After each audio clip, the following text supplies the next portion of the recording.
Mohon maaf Pak Yaya, ada sedikit kendala teknis. Nggak apa-apa. Oke, silahkan dilanjutkan lagi Pak Yaya tadi. Tadi kan Mungkin semua butuh persiapan. Tadi sampai ini kok. saya ulangi dari yang Sayyidah Khadijah Al-Kubro kalau nggak salah ya. Oh, enggak. Ya. Itu. Jadi Pak kita Yaya. melihat Sayyidah Khadijah Al-Kubro, yang mana beliau ini memang menjanda. Sebelum sama Rasulullah itu janda.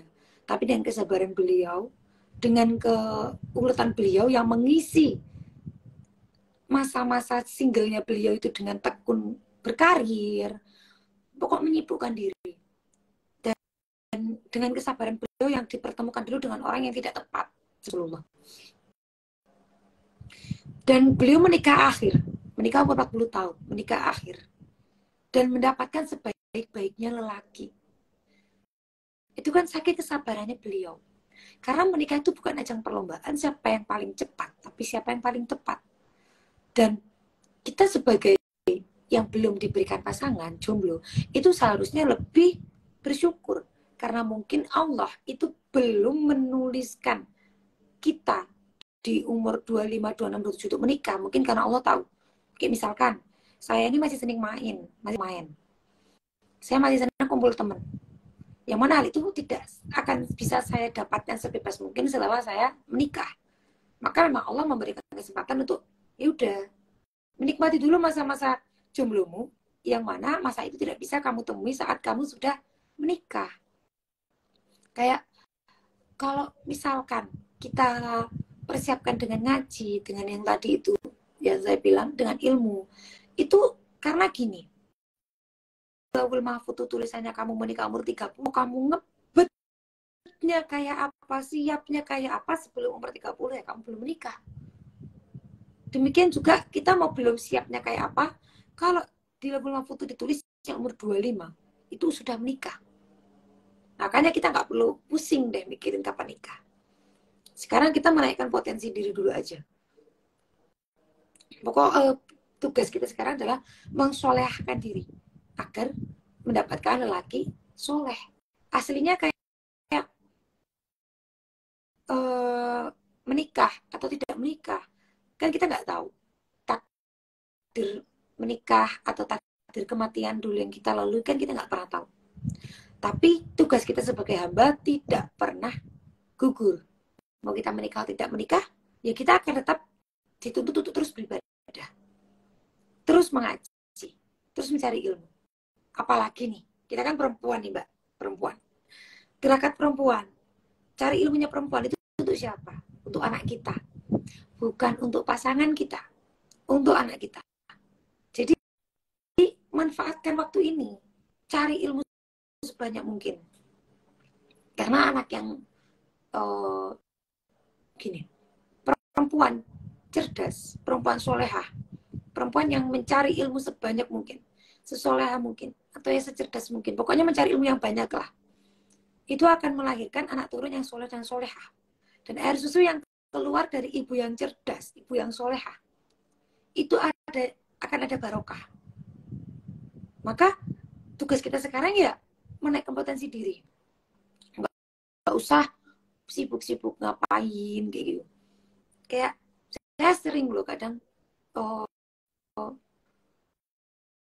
kalau jawab kapan nikah saya jawabnya nggak tahu, saya juga nggak tahu, mati dulu apa nikah dulu. Itu malah kadang saya seringnya dikasihani loh, seakan-akan saya itu udah pasrah sama kehidupan. Padahal maksud saya bukan pasrah dengan kehidupan, tapi kan ya kita kan nggak pernah tahu ya Mbak ya, mana dulu ya. Jadi kayak yang penting sekarang misalkan saya disuruh ngaji dengan fikih pernikahan, ya saya ngaji.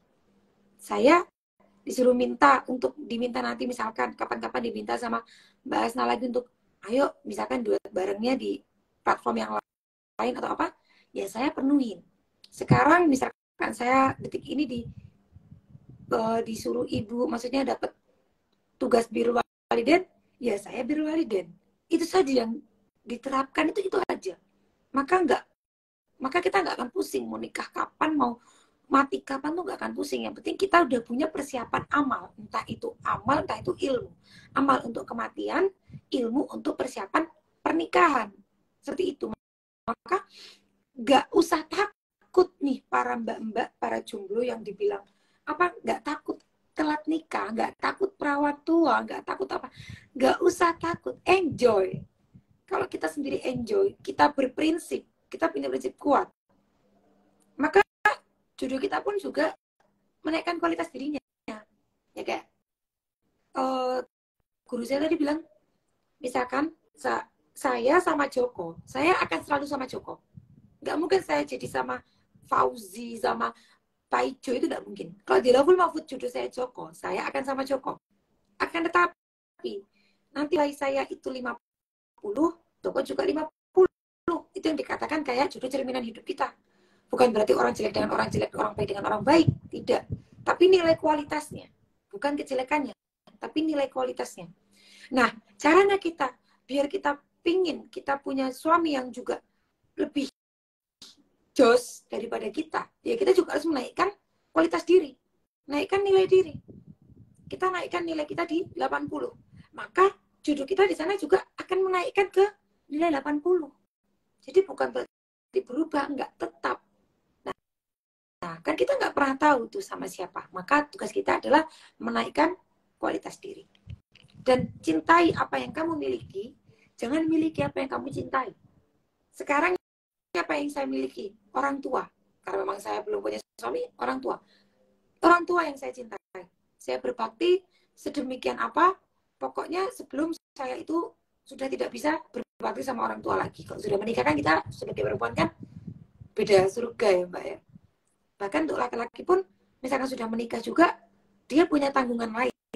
Meskipun walaupun sampai kapanpun laki-laki tetap milik ibunya, tapi dia punya keluarga. Dia akan tetap punya tanggungan lain. Gue harus ngopeni anak bojone gitu. Maka cintai apa yang kamu miliki saat ini.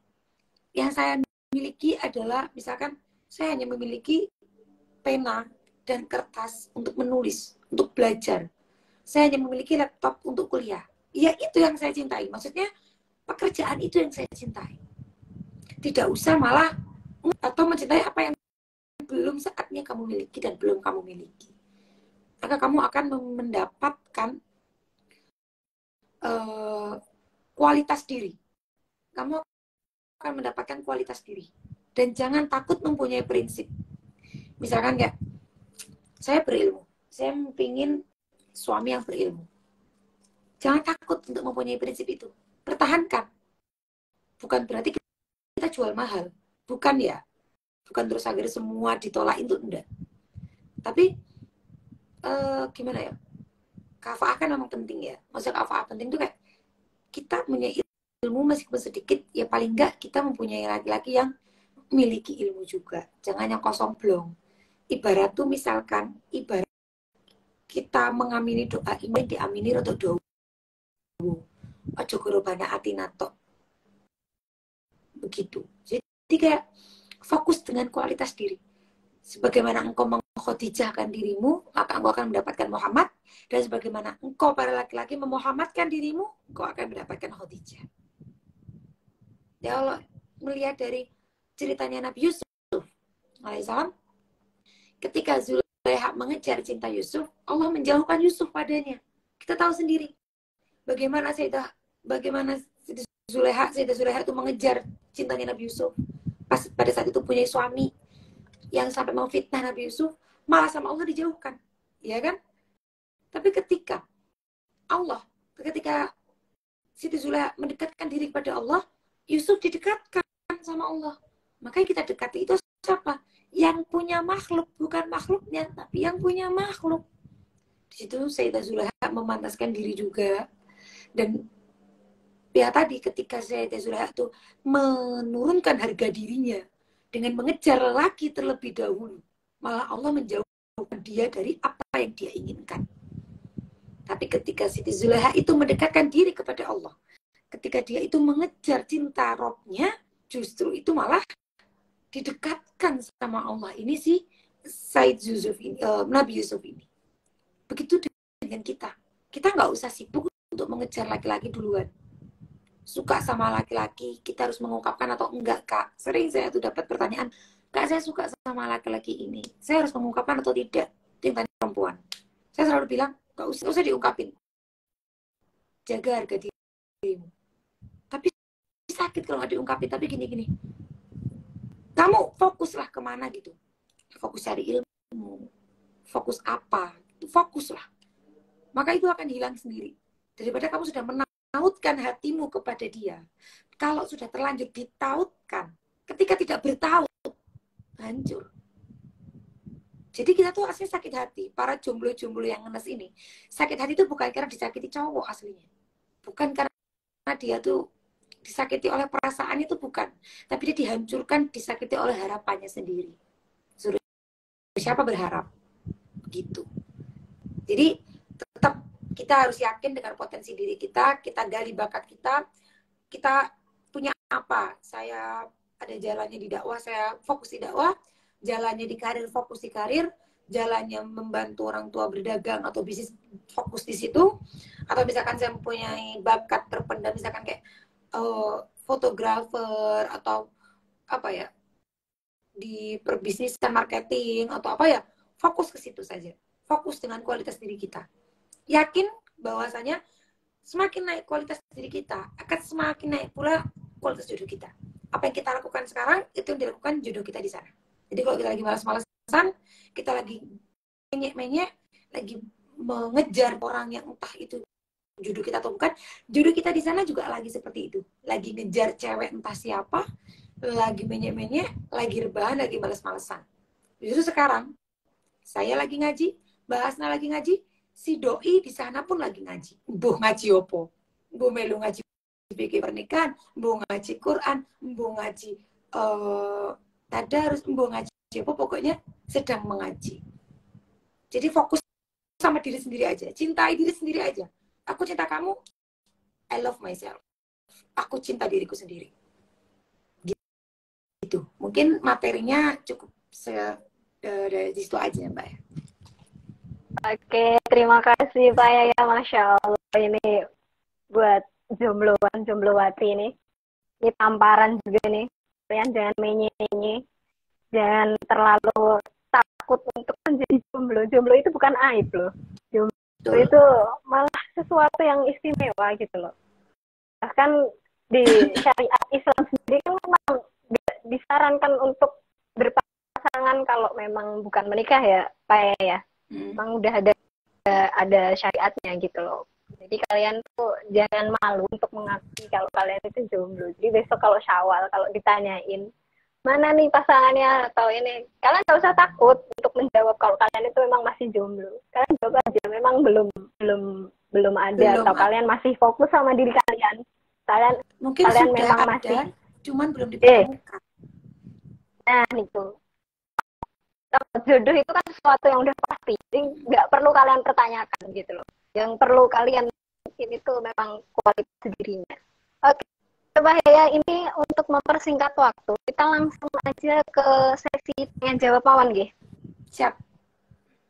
Oke, ini ada pertanyaan. Oh iya, mengingatkan lagi buat sahabat-sahabat Minka sebelumnya.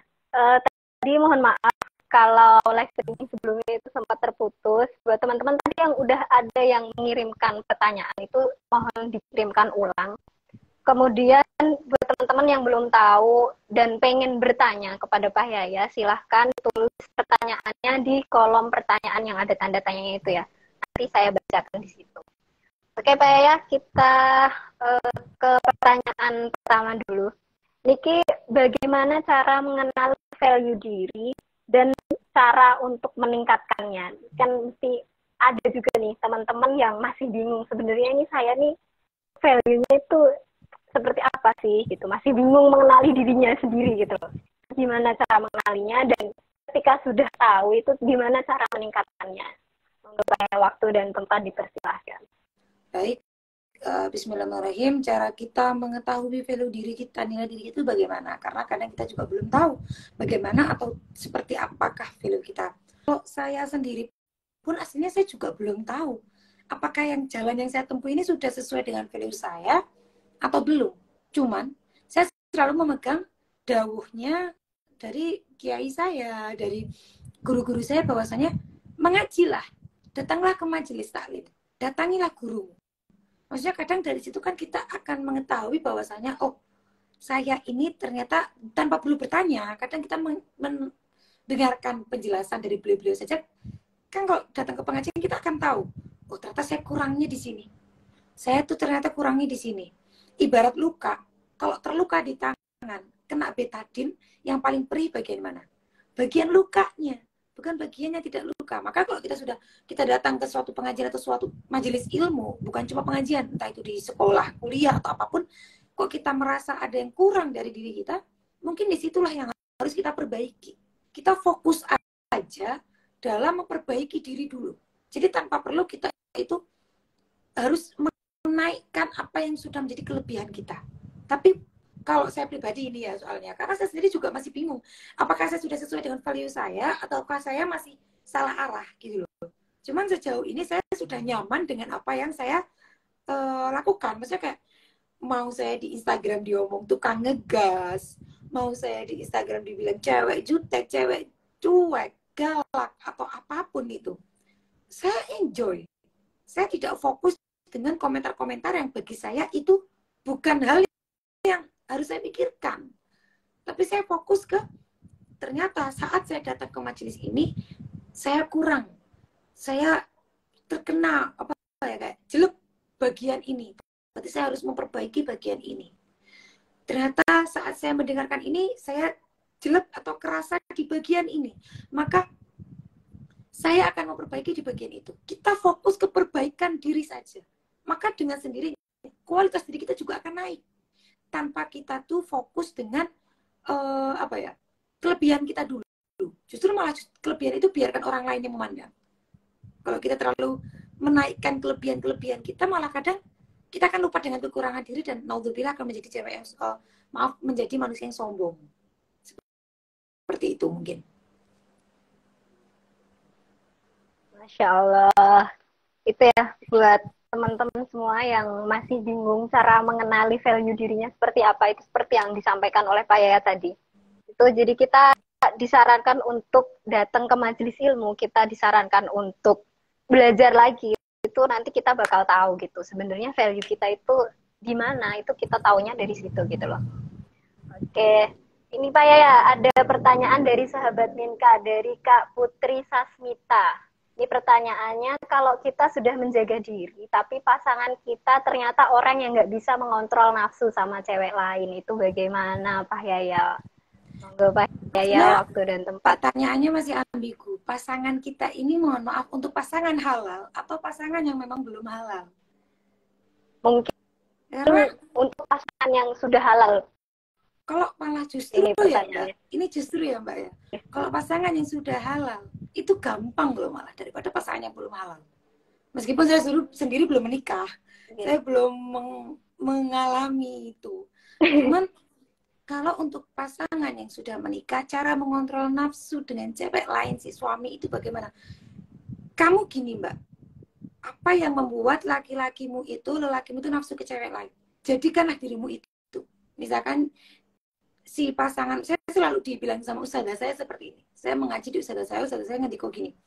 Kalau suamimu itu suka wanita yang disemir rambutnya, kok dia kelepek-kelepek sama wanita yang aduhai, bagian maksudnya maaf misalkan berambut merah, semir rambutmu jadi merah. Terus kemudian dia nafsu sama wanita yang seksi, dia nafsu dengan wanita yang mohon maaf bodinya aduhai. Maka saat kamu dengan pasanganmu, jadilah wanita seksi itu. Ibarat orang ngomong pas dinas. Makanya kadang wanita ada namanya baju dinas atau apa gitu kan. Ya saat itu kamu tunjukkan bahwa aku bisa lebih seksi daripada orang itu. Ketika pasanganmu itu menyukai si B karena rayuannya yang maut, maka berarti kamu harus merayunya lebih maut. Jadi kayak justru makanya saya bilang kalau kita sudah punya pasangan itu lebih enak menjaganya. Meskipun saya belum pernah melakuin. Misalkan di sini ada yang sudah menikah kemudian menonton kayak ngomong doang belum bisa ngerasain, belum tentu gini-gini. Ya memang ini kan secara teorinya. Cuman dari ustazah saya yang Ndiko, saya tahu dari ustazah saya itu seperti itu. Untuk menjaga gini, laki-laki itu mata jelalatan itu udah kayak kodratnya ya. Mau sealim apapun ada cewek cantik lewat itu bakal tetap, meskipun hatinya sama kita, itu mata kemana-mana. Kita nggak bisa terus masang kacamata kuda. Itu nggak bisa. Maka kita harus tahu kebutuhan suami kita itu apa. Yang dibutuhkan apa. Mas, pinginnya yang bagaimana? Harus ada komunikasi. Atau kamu tahu, ternyata suamimu tuh, mohon maaf, berbelok dengan wanita lain karena apa? Ya kamu jadilah seperti itu. Ibarat orang berkunjung ke Alfamaret disambut selamat datang, mau pesan apa, ada yang bisa saya bantu, siapa yang nggak betah daripada dengan pengunjung yang datang ke suatu toko yang penjualnya di situ bau, nggak wangi, judes, nggak ramah, keluar lagi kita, nggak mau beli di situ, gitu Mbak. Nah mungkin jika memang itu masalahnya ada pada si jenengan, maksudnya jenengan si perempuan itu, ya kita harus ngaca dulu lah.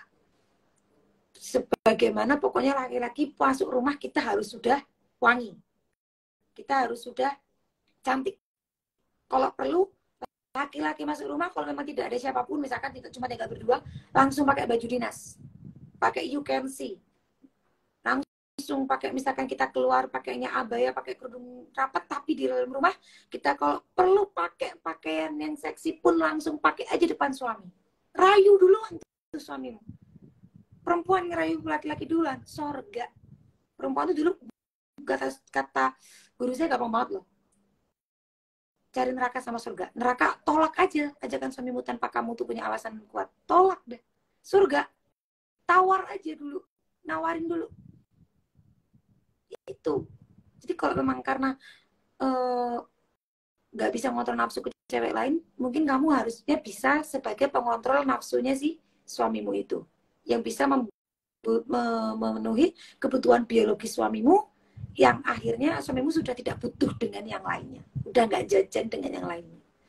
Saya lo sering loh tahu usada itu, padahal usadanya alim-alim ya Mbak ya, bener-bener yang Masya Allah. Tapi kalau cerita itu, wah saya ini beli pakaian tuh mini-mini loh, wah saya ini untuk menyambut suami saya sudah ke salon pakai apa ya bahasanya, kayak saya udah manicure pedicure, sudah rebonding, sudah apa. Wah, saya tuh pakai gini. Itu sekelas ustazah. Kenapa kita harus malu? Justru kita harus, pokoknya tadi, jangan sampai kebutuhan biologis laki kita itu disalurkan ke yang lain. Dia suka perempuan seksi, jadilah seksi di mata dia. Dia suka perempuan pirang, jadilah pirang di mata dia. Pokok kita harus menjablaikan diri di depan laki-laki, biar di laki-laki suami, biar kebutuhannya itu hanya kepada kita dan sudah tidak butuh ke yang lain. Seperti itu. Oke, terima kasih Pak Yaya atas jawabannya. Ini catatan buat ini ya, para sahabat-sahabat Minka yang cewek ya terutama ya, itu ilmu buat nanti ketika sudah menikah. Itu ilmunya itu seperti itu.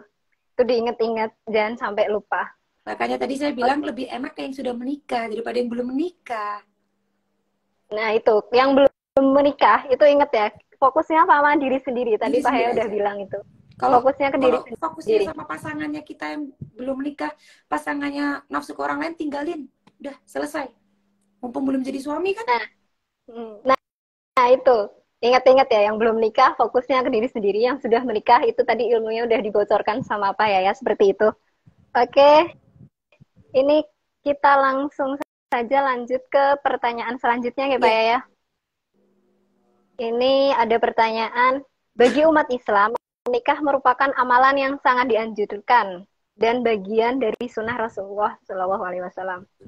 Pernikahan juga merupakan jalan bagi sepasang pria dan wanita untuk mendapatkan ketentraman lahir dan batin. Tapi mungkin ada sebagian muslim yang memutuskan untuk melajang. Ini mesti banyak penyebabnya. Bisa bermacam-macam juga, seperti mungkin mereka tidak ingin sibuk dengan urusan rumah tangga, atau merasa lebih nyaman sendiri tanpa pasangan, atau mungkin ingin merasa lebih bebas tanpa harus terikat hubungan pernikahan.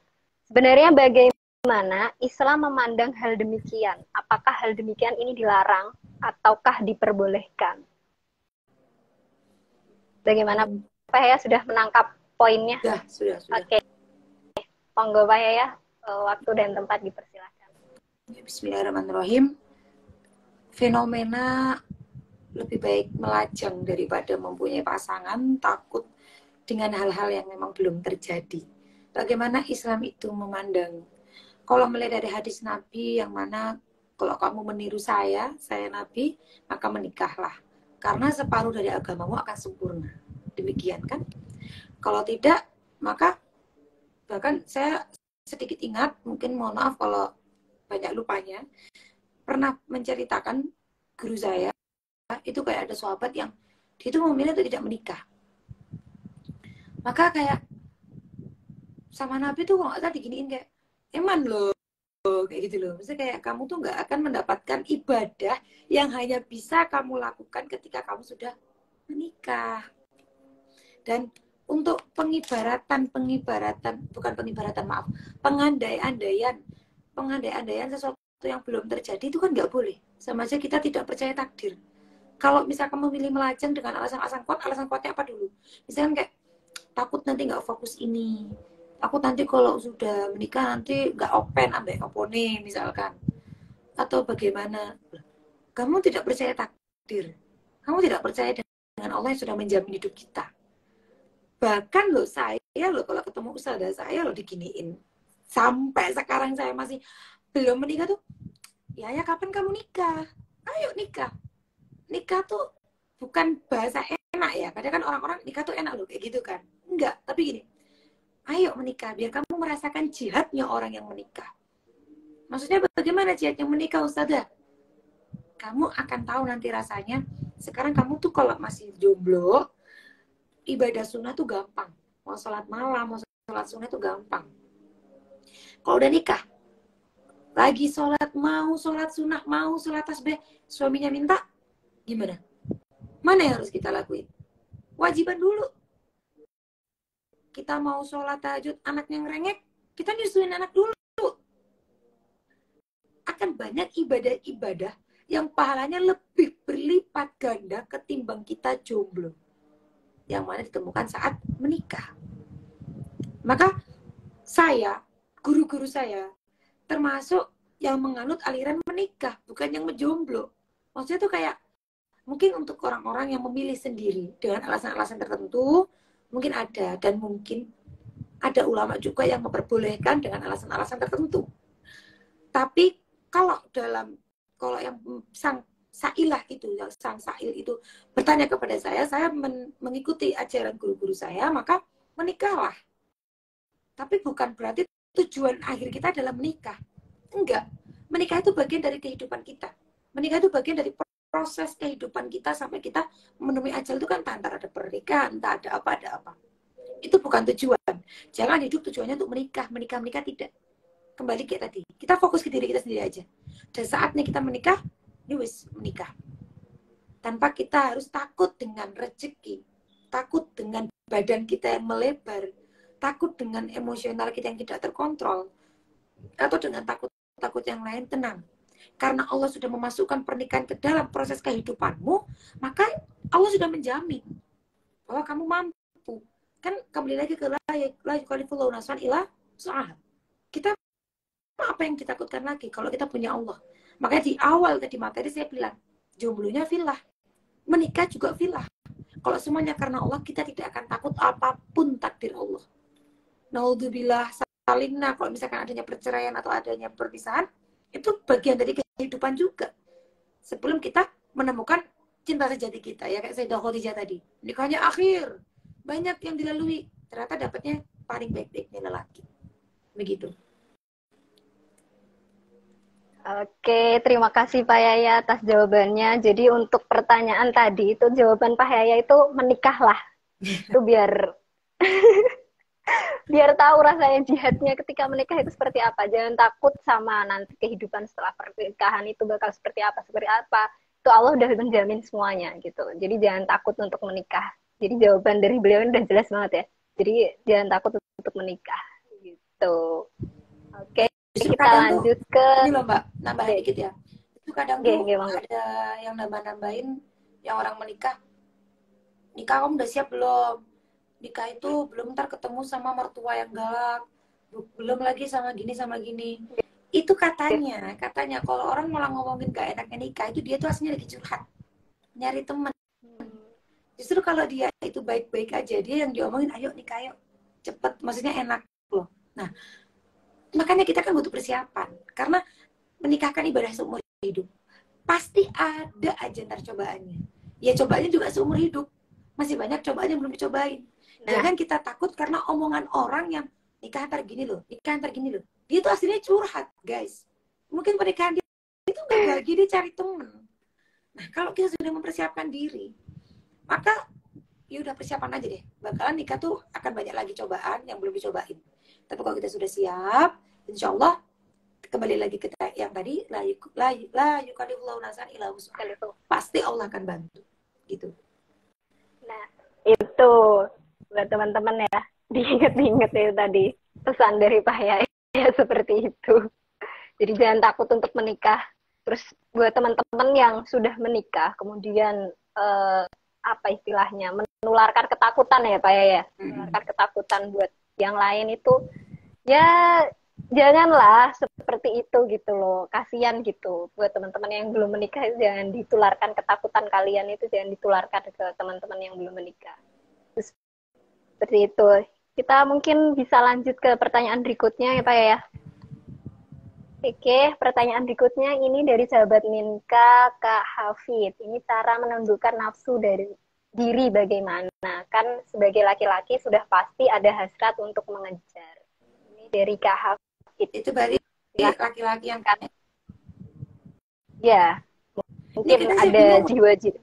Ini temanya jumlah equality, kenapa ujung-ujungnya nanyanya ke nafsu, ke nikah?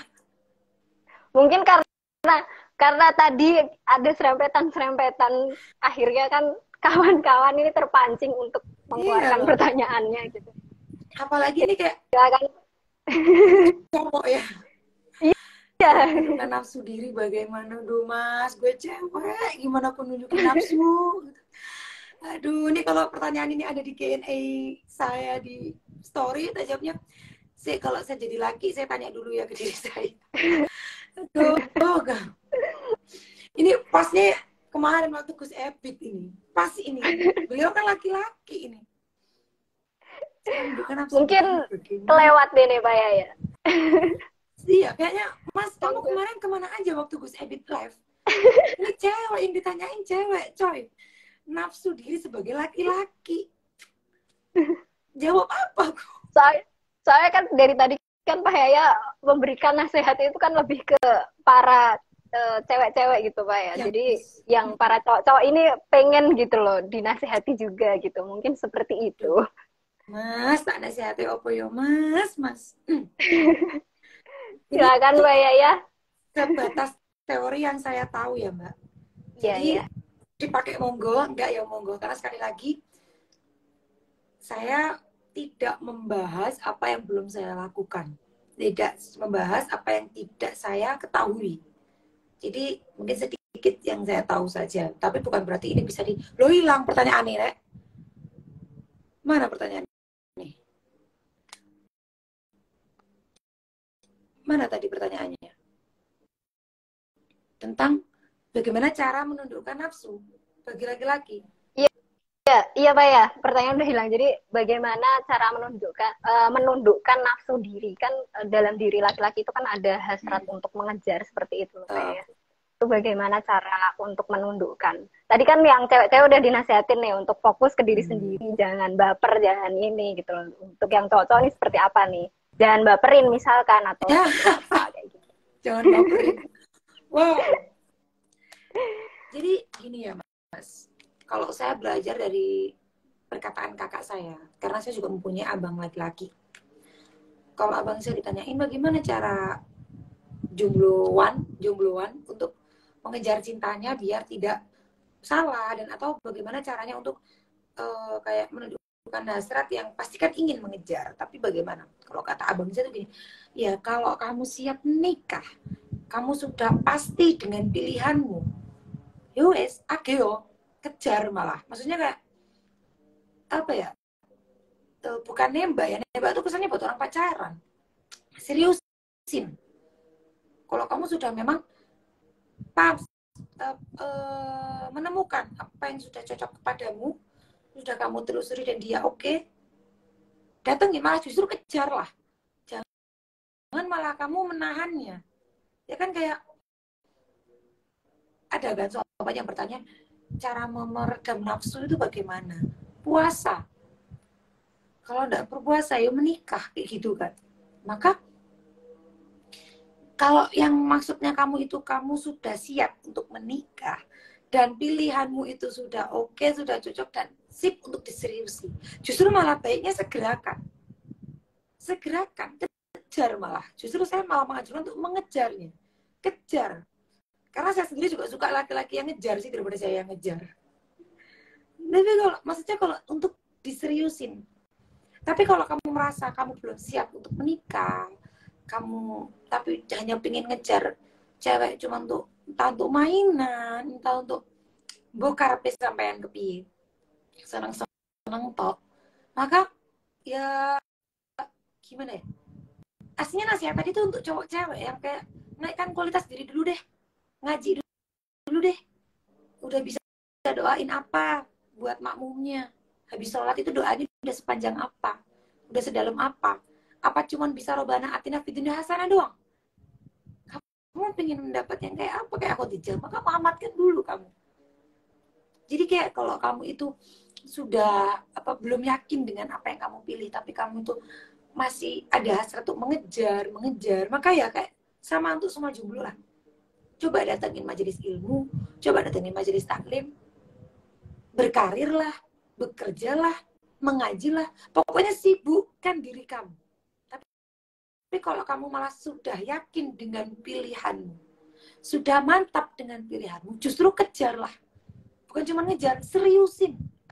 Jangan anak orang cuma dibawa baper doang, habis itu ditinggalin. Dengan alasan nyoba-nyoba, jangan. Itu kalau cuma nyoba-nyoba gini doang tuh, maka dah modok aja dulu, modok kemodokannya ketat nih, nggak bisa lihat siapa-siapa gitu. Jadi jangan malah, pokoknya saya cuma bisa jawab seperti itu sih. Kayak kalau kamu kamu ingin mengejar wanita yang justru yakin kamu kejar, cocok dengan kamu yakini dia oke sebagai calon pendampingmu, justru kejarlah, tapi seriusin. Tapi kalau kamu belum yakin dengan dia, maka sibukkan dirimu dengan yang lain. Itu buat siapa aja. Sibukkan dengan yang lain. Jangan baperin anak orang doang. Lebih baik belum mengenalnya sama sekali daripada sudah mengenal. Maksudnya jangan malah kamu mencoba untuk ngechat dulu. Jangan malah kamu untuk coba-coba dulu, jangan. Tapi langsung aja. Kalau kamu oke, seriusin. Jangan coba-coba. Kan karena perjalanan serius itu kan akan ada prosesnya. Nggak terus kamu seriusnya langsung nikah. Biasanya enggak. Akan ada tahap perkenalan dulu. Dari orang tua bagaimana. Nah, dan saat itulah kamu penjajahan karakter pasanganmu itu saat itu. Jadi bukan terus dicoba-coba, enggak ya wis. Anak orang udah baper, kamu tinggalin. Terus dengan alasan ceweknya yang kebaperan. Ya lo apa kabar buaya? Coba doang. Ntar cewek minta kepastian, minta nikah, jawabannya belum siap. Ntar cewek minta nikah, dibilangnya ngebet nikah. Ini siapa yang salah? Yang salah tukang ulek sambel. Udah jadi sambel diulek. Seperti itu. Begitu. Oke, itu ya Kak, siapa tadi? Kak Hafid, itu jawabannya seperti itu dari Pak Yaya. Cara menundukkannya itu seperti itu. Kalau mau ya puasa, kalau enggak ya Menikah. itu tadi, kalau memang udah serius menikah gitu. Menikah pun ada tahapannya sebelum itu gitu loh, ada step-stepnya. Jangan dibaperin dulu anak orang gitu. Oke, Pak Yaya, kita mungkin satu atau dua pertanyaan lagi, kemudian nanti setelah itu kita tutup sesinya. Oke, pertanyaan selanjutnya ini tentang bagaimana sebenarnya Islam itu memandang fenomena pacaran Islami, ini dalam tanda kutip ya Pak ya. Ini guna menjalani masa penjajakan. Ini kan ada nih fenomena-fenomena seperti itu nih di kalangan ya anak-anak muda gitu loh Pak ya. Ini seperti apa Islam memandangnya tentang pacaran Islami dalam tanda kutip. Monggo Pak Yaya, waktu dan tempatnya dipersilakan. Bismillahirrahmanirrahim. pacaran Islami. Ada nggak sih pacaran Islami? Nggak ada, coy. Nggak ada pacaran Islami. Bahkan bahasa zaman sekarang nggak pacaran tapi berkomitmen. Berkomitmen sayang-sayangan. Berkomitmen baperin anak orang. Tapi kan dalam masa penjajakan. Penjajakanmu berapa lama? Penjajakanmu setahun 2 tahun. Sama aja udah campur, ada ikut campur tangan setan. Jadi kayak gimana ya? Bukan pacaran Islami juga ya. Jadi kayak kalau memang kamu itu proses penjajakan, tapi kamu tuh harus sebelumnya kamu udah cari tahu dulu. Misalkan ada orang ingin serius sama saya, maka sebelum dia datang ke saya, harusnya dia tuh sudah cari tahu di saya dulu lewat orang ketiga. Dia seperti apa? Dia anaknya bagaimana? Pendidikannya apa? Bagaimana orang tuanya? Bagaimana keluarganya? Ketika sudah mantap, sudah oke, seriusin. Atau kalau memang butuh ada percakapan terlebih dahulu, percakapan yang diperbolehkan tuh yang ada hajat. Misalkan kayak langsung tanya, oh saya mau serius sama kamu. Kalau kita bersama nanti bagaimana tinggalnya? Kan kadang ada yang saya malah tarik-tarikan kayak gitu kan. Maksudnya kayak dari pihak cewek tidak mau di cowok atau cowok tidak mau di cewek kayak gitu kan. Dibicarakan. Atau nanti kayak langsung saya berniat serius sama kamu, kira-kira kamu ini, pokoknya pertanyaan yang memang penting untuk ditanyakan saat nikah. Maksudnya kayak keseriusan kayak gitu loh. Sudah menemukan poinmu, wes rampung, langsung lamar. Dan lamaran dan pernikahan itu baiknya nggak terlalu lama memang. Takut ada fitnah. Kalau sudah oke, langsung lamar, selesai. Kalau memang tidak oke, kamu belum menemukan kenyamanan di diri si cewek itu atau si cowok itu, kamu belum menemukan kecocokan, tinggalkan. Udah, tinggalkan. Kalau jodoh bakalan datang kok. Kalau jodoh bakalan nyatu. Banyak orang yang nyatanya misalkan dulu mantan. Dia udah menikah sama orang, cerai jadinya sama mantannya lagi. Ada. Banyak juga yang tiba-tiba datang, dia yang tidak pernah kita kenal, tiba-tiba jadi suami, ada. Ada yang kita cukup tahu dia dulu teman sekelas atau bagaimana, nggak pernah sapa-sapaan, jadi suami. Ada. Kalau jodoh, mau kamu lepas seperti apa, bakalan nyampe. Tapi kalau nggak jodoh, mau kamu genggam seperti apa, lepas. Jadi kayak cukup cara penjajakannya itu secukupnya. Sudah menemukan kecocokan, dan kamu lewat orang lain juga, pastinya pihak ketiga. Oke, jalanlah. Maksudnya jalan tuh lamar. Seriusin, selesai. Tapi kalau kamu kira-kira di percakapan penjajakanmu itu tidak menemukan kecocokan, selesai, tinggalkan. Jangan kebanyakan menye-menye, kebanyakan apa, kemudian pakai cara syar'i. Apakah kamu itu jamin hatimu, matamu, mulutmu tidak akan zina? Zina itu nggak cuma fisik, bisa jadi dari pikiran kotor, hati yang kotor, itu bisa.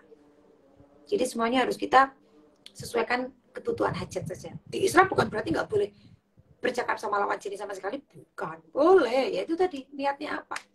Ini yang biasa dilakukan, dipakai oleh adat kami. Kalau di adat syara'if, habaib gitu ya Mbak ya, syarifah, habib itu kan kebanyakan malah perjodohan tuh, kebanyakan. Itu pakainya pihak ketiga sih kebanyakan. Misalkan saya mau sama si A, aku cewek sih. Misalkan si A mau sama saya. Nanti entah orang tuanya si A yang cari tahu saya, atau si A cari tahunya lewat kakak saya, lewat orang lain yang dekat dengan saya, cari tahu tentang saya. Baru kalau terus kemudian saya ditanyain, mau nggak sama ini? Mau, kasih fotonya, tukar foto, percakapan secukupnya, oke, langsung datang, lamar, selesai. Biasanya kami seperti itu malah. Maksudnya tidak ada yang namanya kayak kesuweneng percakapan tapi gak dirapi-rapi dengan alasan pasti penjajakan, tapi penjajakan 2 tahun 3 tahun, itu namanya jodohin anak orang, apa jagain jodoh orang. Jadi sesuai kebutuhan saja. Oke, itu jawabannya. Jadi di dalam Islam itu nggak ada pacaran Islami itu sebagai masa penjajakan. Yang ada itu ya ketika ta'aruf itu ada, harus ada pihak ketiga. yang saya tahu juga seperti itu. Di ta'aruf pun harus ada pihak ketiga gitu, nggak boleh hanya di dua orang ini aja, itu nggak boleh gitu. Seperti itu. Oke, kita mungkin ini pertanyaan terakhir ya Pak ya dari sahabat Ninka ini, dari Kak Nadia. Bertanya, Syarifah, apakah boleh berdoa meminta kepada Allah mengenai kriteria jodoh dengan sedetail mungkin? Mungkin pertanyaannya seperti itu dengan detail ini. Monggo Pak. Ini ya, sering pertanyaan umum banget. Ini pertanyaan yang paling sering ditanyakan justru ya. Boleh nggak sih kita itu meminta spesifik jodohnya tuh bener-bener yang detail gitu ke Allah? Kalau dibilang boleh, namanya berdoa, siapa yang nggak ngebolehin ya? Berdoa mah boleh-boleh aja. Tapi sebanyak apapun kamu meminta kepada Allah, harusnya imbang dengan sebanyak apa ibadahmu kepada Allah. Jangan maunya minta, terus tahu ibadahnya bolong-bolong. Mintanya segini, ibadahnya cuma segini. Sebanyak apa kamu meminta, coba. Dan sebanyak apa pula ibadahmu. Boleh nggak kalau memintai kriteria jodoh sedetail mungkin? Jangan maksa Allah deh. Jangan maksa Allah. Allah tuh lebih tahu daripada kita. Sangat-sangat lebih tahu daripada kita. Gak usah spesifik, ya Allah minta yang hidungnya mancung, yang matanya bulat, ya Allah minta yang bibirnya seksi, ya Allah minta yang pipinya cabi, ya Allah minta yang tinggi, yang gede duhur, yang putih, yang ya Allah minta yang gini, ya Allah minta yang kaya, ya Allah minta yang punya rumah sendiri, ya Allah minta yang mobilnya Alphard, ya Allah, gak usah deh. Ya Allah saya minta yang lulusan pondok ini, ya Allah saya minta yang lulusan kuliah ini. Gak usah deh. Kita berharap demikian, sama aja kita tuh bunuh diri. Nanti kalau kita nggak sesuai dengan apa yang kita minta, bisa-bisa kita nyalain takdir. Ya Allah kan aku mintanya gini, kok dikasihnya gini. Ya Allah kan aku pengennya gitu, aku jadinya gini, kayak gitu. Padahal Allah tuh tahu yang lebih baik untuk kamu tuh yang seperti apa. Maka kita nggak usah maksa Allah. Minta, berdoa itu boleh, sangat boleh. Tapi doanya itu bukan yang spesifik ke detail yang ya Allah pengennya ganteng, pengennya putih, pengen yang kaya, pengennya S1, pengennya S2, pengennya ST, STLR. Gak usah yang seperti itu. Minta, ya Allah saya minta jodoh yang akhiratnya bagus, yang baik untuk saya dan saya baik untuk dia. Fi khair lutuf wa afiyah. Fi khair lutuf wa afiyah itu maksudnya kayak ya baik semuanya. Dan apa ya, kayak saya baik, dia baik, dan menurut Allah juga baik. Ya Allah pingin yang agamanya bagus, pingin yang paling enggak dia bisa membimbingku. Ya Allah paling enggak dia udah, jangan pernah detail banget. Ini biasanya mbak-mbak santri. Ya Allah pingin yang kang santri. Ntar kalau nggak dapet kang santri nggak mau. Sering saya dapat pertanyaan, mbak, yang ngelamar saya bukan santri, gimana dong pak? Kayak gitu. Jadi kayak gini loh mbak, nggak semua santri itu baik, dan nggak semua orang yang nggak nyantri itu buruk. Makanya pentingnya kita minta, ya Allah yang baik untuk saya, yang baik agamanya. Bisa jadi yang nggak santri malah justru agamanya dia baik. Maksudnya kayak bisa lebih membimbing kita ke Allah. Jadi berdoa nggak salah, cuman maksa Allah itu salah. Jangan terlalu mendetail. Saya dulu juga demikian kok, tapi bukan detail ya. Saya dulu kayak pingin gini, pokoknya pingin yang anak pondok, pokoknya pingin yang gini, pingin yang gini. Ujung-ujungnya udah di tahap pasrah, udah di kayak, udah ya Allah, udah yang baik aja buat saya. Udah ya Allah, yang penting baik, yang penting agamanya baik, yang penting ibu abah ridho, yang penting ibu abah gini. Udah. Saya dulu juga punya kriteria mbak. Kriteria dulu kayak harus santri. Sampai saya tuh dikecam sama kakak-kakak saya tuh kayak, kalau jodohmu bukan santri tuh gimana? Masa nggak mau? Ya jawaban saya, loh justru karena saya punya keinginan sekarang, ya ini keinginanku. Tapi lama-lama kayak, ya udah. Karena saya lebih sibuk ke, maaf, kayak dakwah, kayak ngisi seminar atau apa, lama-lama saya terbuka pikirannya kayak, dunia ini luas. Ternyata banyak juga santri yang nggak baik. Banyak juga yang nggak santri tapi baik. Jadi lama-lama saya lepas ke keluarga saya, terserah ibu abah seperti apa. Saya kalau minta sama Allah, ya Allah, saya minta yang maslahat untuk saya. Saya maslahat untuk dia, dia maslahat untuk saya. Keluarga saya mau menerima keluarganya, dan keluarga dia juga mau menerima keluarga saya. Karena menikah itu bukan tentang dua hati, tapi tentang dua keluarga. Itu yang paling penting. Maka mau dia bentuknya seperti apa, mau dia tidak cakep atau bagaimanapun, mau dia tidak cantik apa, pasti akan ada kelebihan lain yang Allah berikan untukmu, itu untuk melengkapi dirimu. Kan jodoh itu saling melengkapi. Jadi kayak entah dia ntar seperti apa, tidak seperti yang kau inginkan, tapi ada sisi kelebihan yang akan membuatmu kayak, oh aku ini emosian, dia ini sabar, ternyata ini yang aku butuhkan.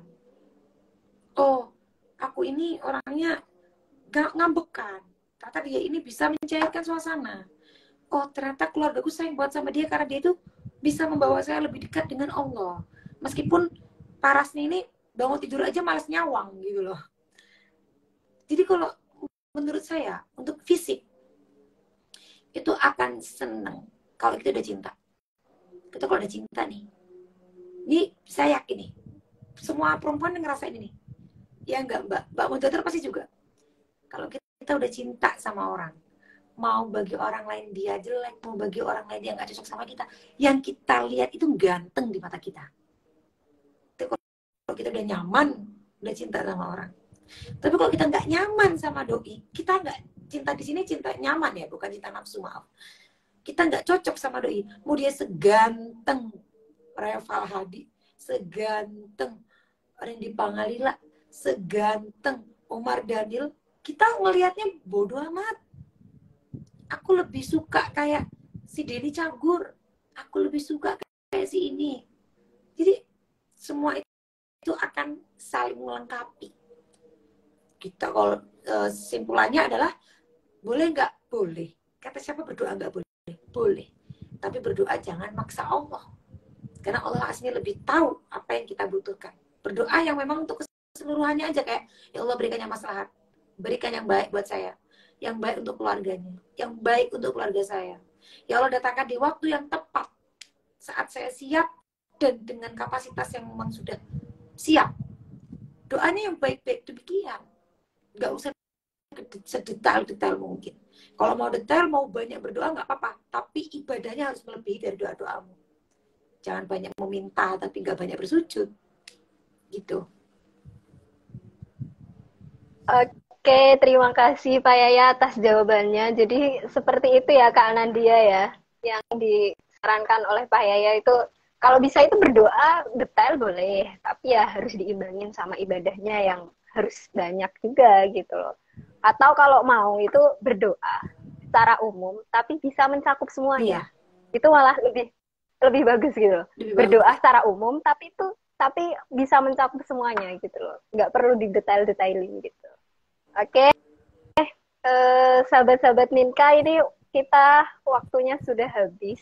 Kita udah di akhir sesi, ini kita mungkin minta closing statement dari Pak Yaya ini tentang tema kita hari ini nih. Closing statement dari Pak Yaya, monggo Pak Yaya, waktu dan tempatnya tentang high quality jomblo. Apa ya closing statementnya? Mungkin pesan saya buat jombloan sama jomblo putih di sini. Seperti itu. Pesan saya aja gini ya, mumpung kamu ini masih sendiri, maka fokuskanlah diri kamu, naikkan kualitas diri kamu. Yang kamu harusnya berpikiran gini, kalau saya nanti sudah menikah, saya nggak bisa ngelakuin ini. Kalau saya nanti sudah punya anak, nanti saya nggak bisa gini. Maka syukurilah apa yang kamu punya sekarang. Cintailah apa yang kamu punya sekarang. Jangan mencintai apa yang belum kamu punya. Yang sekarang kamu punya apa, dimaksimalkan. Potensimu apa yang kamu punya, dimaksimalkan. Kamu punya surga di rumahmu, orang tuamu maksudnya, dimaksimalkan. Sebelum kamu berpindah surga, dibuat bagi perempuan. Bagi laki-laki, kamu bisa bertanggung jawab atas dirimu, maka maksimalkan tanggung jawab itu sebelum kamu punya tanggung jawab yang lain. Dan teruntuk para muda-mudi, jangan lupa untuk mengisi otak dengan ilmu, mengisi hati dengan zikir. Biar kita tahu batasan, biar kita tahu apa yang kita butuhkan. biar kita tahu apa yang harusnya tidak kita jamah dan apa yang kita jamah. Karena apa?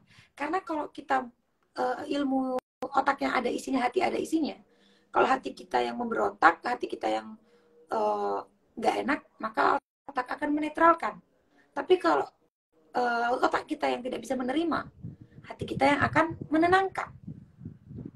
Jadi biar kita nggak pikirannya hanya satu tujuan. Menikah, pasangan. Dan ingat, pernikahan itu bukan tujuan akhir kehidupan. Bukan ajang perlombaan. Bukan tentang kalau lebaran ditanyain kapan menikah. Itu bukan. Bukan yang penting kamu punya jawaban, itu bukan. Tapi menikah itu adalah proses kehidupan. Jika memang proses itu akan melewati pernikahan, pasti saatnya kamu akan menikah kok. Atau memang kamu tidak tergantung tidak menikah, mohon maaf, kematian terlebih dahulu, ya maka kamu tidak akan mengalami namanya pernikahan. Maksudnya kayak apa yang kamu punya sekarang ya kamu maksimalkan saja. Nggak usah mikir aku nikah apa enggak, aku nikah kapan, nggak usah.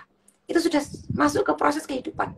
Pernikahan, kematian itu proses kehidupan yang tanpa perlu kita utik-utik, tanpa perlu kita ikut campur ke ranah Tuhan. Karena tugas kita sekarang sebagai hamba, menghambakan diri. Beribadah, naikkan kualitas diri, karena apa yang kita lakukan sekarang, itu yang dilakukan oleh judul kita di sana. Kita sedang menaikkan kualitas diri, judul kita juga sedang menaikkan kualitas diri. Dan jika kita sedang bermalas-malasan, bermenyek-menyek, berfokus pada satu hal yang tidak penting, judul kita di sana juga demikian. Maka fokuslah pada diri sendiri, untuk saling melengkapi di kemudian hari. Begitu. Oke, terima kasih Pak Yaya atas closing statement-nya. Ini sahabat-sahabat Minka juga sudah pasti sudah mencatat dari tadi ilmu-ilmu yang udah ditransfer sama Pak Yaya dari tadi nih. Terima kasih Pak Yaya sudah meluangkan waktu, sudah mau berbagi ilmu sama sahabat-sahabat Minka di sini. Semoga di lain kesempatan, di lain waktu kita bisa sambung lagi silaturahmi, sambung lagi belajar ngajinya. Amin. Terima kasih banyak Pak Yaya. Mohon undur diri ya. Terima kasih semuanya. Semoga manfaat. Assalamualaikum warahmatullahi wabarakatuh. Waalaikumsalam warahmatullahi wabarakatuh. Oke, sahabat-sahabat Minka, kita sudah di akhir pertemuan di bulan Ramadan ini.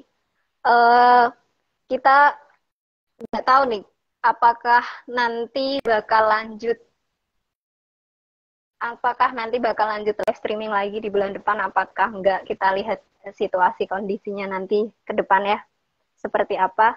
Untuk sahabat-sahabat Minka yang sekiranya kemarin dari live streaming pertama, kedua, dan ketiga hari ini masih merasa ilmunya kurang, masih pengen memperdalam ilmu lagi, silahkan bergabung bersama kami di Nikah Institute di kelas pranikah di edisi Syawal nanti. Kita punya kelas pranikah edisi Syawal dengan mengangkat tema menikah tanpa takut. Ini di sini kita punya 5 materi. Ini membahas tentang pertama skill menikah, berani tidak disukai dan menetapkan batasan sehat. Kemudian rahasia membongkar dan mengenali value diri. Kemudian yang ketiga, aman dari pasangan manipulatif dan narsistik. Yang keempat, mengatasi insecurity, menjadi pasangan yang mampu memahami. Dan materi yang kelima itu mengatasi ketakutan menikah menurut Islam. Ini materinya ini bisa diikutin per materi atau semuanya include 5 materi. Ini harganya mulai 75.000. Bagi sahabat-sahabat Minka yang berminat, silahkan langsung saja hubungin Minka. Nanti informasi selanjutnya akan Minka kabarin. Oke, sepertinya sudah cukup sampai di sini. Mohon maaf apabila tadi sempat terputus live streamingnya. Terima kasih juga buat sahabat-sahabat Minka yang masih menyimak dari awal sampai akhir sesi ini. Terima kasih banyak. Mungkin cukup sekian. Mohon maaf apabila sudah salah-salah kata. Wabillahi taufiq wal hidayah. Wassalamualaikum warahmatullahi wabarakatuh.